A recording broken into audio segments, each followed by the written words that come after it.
Konnichiwa. Welcome to the Uzumaki Garage. In this episode, I'm returning the interior of the car to OEM stock standard. I want it to look exactly how it left the Honda showroom. The interior looks a bit wrong at the moment, but soon it'll look much better.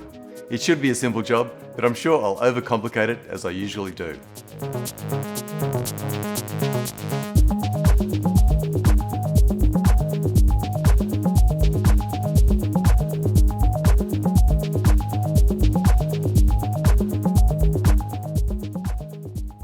My Type R Integra has an aftermarket car stereo. If it was a period correct mod, it wouldn't be so bad, but it's not, so it's got to go. From the Honda factory, the Type R Integra came with some hydro-dipped carbon fibre interior parts, which would have been uncommon all those years ago. It was used sparingly around the interior and not symmetrically.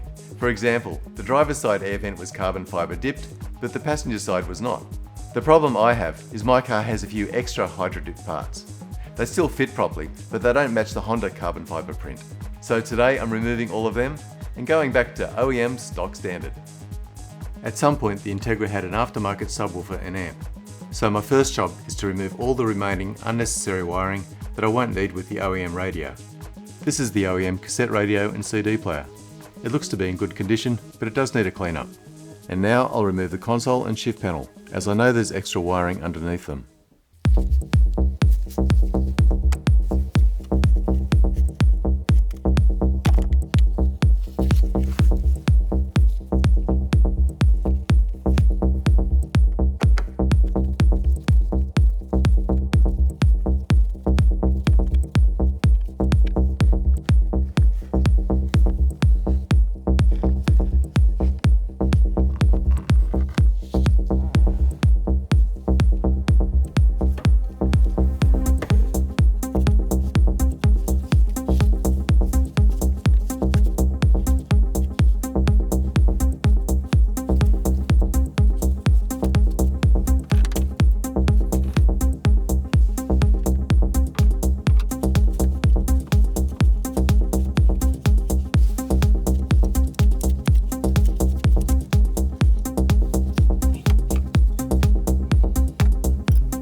I'm using two hacksaw blades here to release the Pioneer anti-theft latches.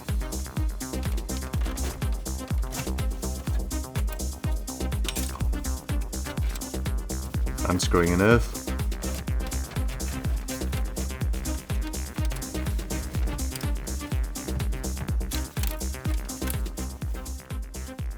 Someone has tapped into the wiring harness on the car side of the stereo connector.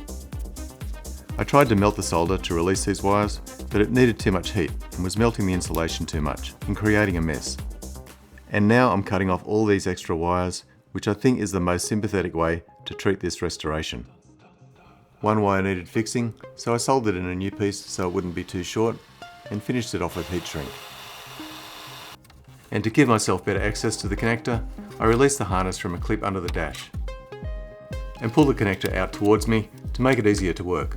I wanted to de-pin the connector so I could slide heat shrink onto each wire, but they weren't coming out easily and I didn't want to damage them, so I cleaned the wires with brake cleaner, filed down the solder a bit,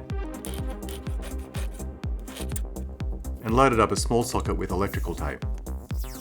I'm using 3M Scotch 33 tape, as I found it to be the best.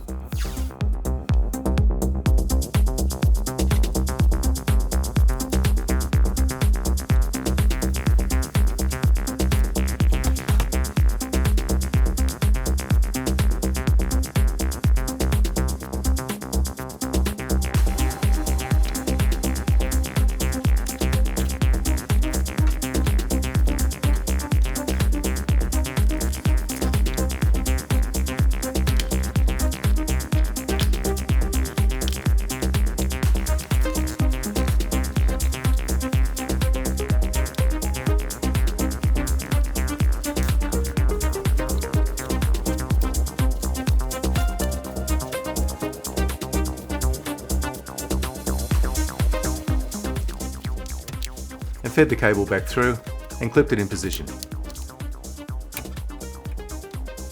I slide the tape deck into place and from underneath tighten up the 3 mounting screws.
The car has a few aftermarket carbon fibre look parts. They look very cheap compared to Honda's carbon fibre look parts. They're mostly around the cluster, steering column and door trims. So while I'm working on the interior, I'm also replacing all of these aftermarket parts with the plain OEM Honda part.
On the left-hand side of the cabin, this window switch was the only part that Honda hydro-dipped to look like carbon fibre.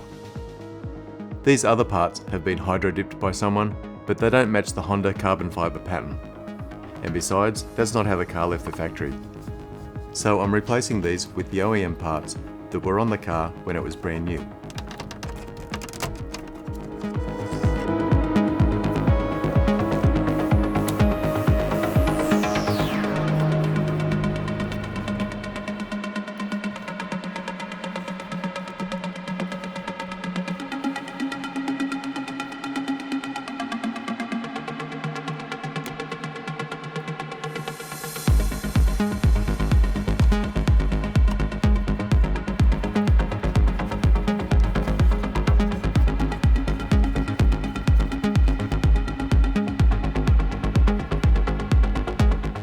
Finally, removing these two from the right hand side.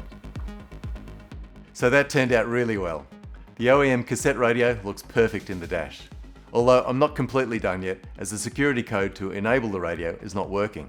My Honda dealer might be able to reset it for me, but if not, the wiring's ready for when I find another original radio. If you'd like to follow the progress on the Integra or my other JDM cars, click subscribe and notify. Thanks for watching.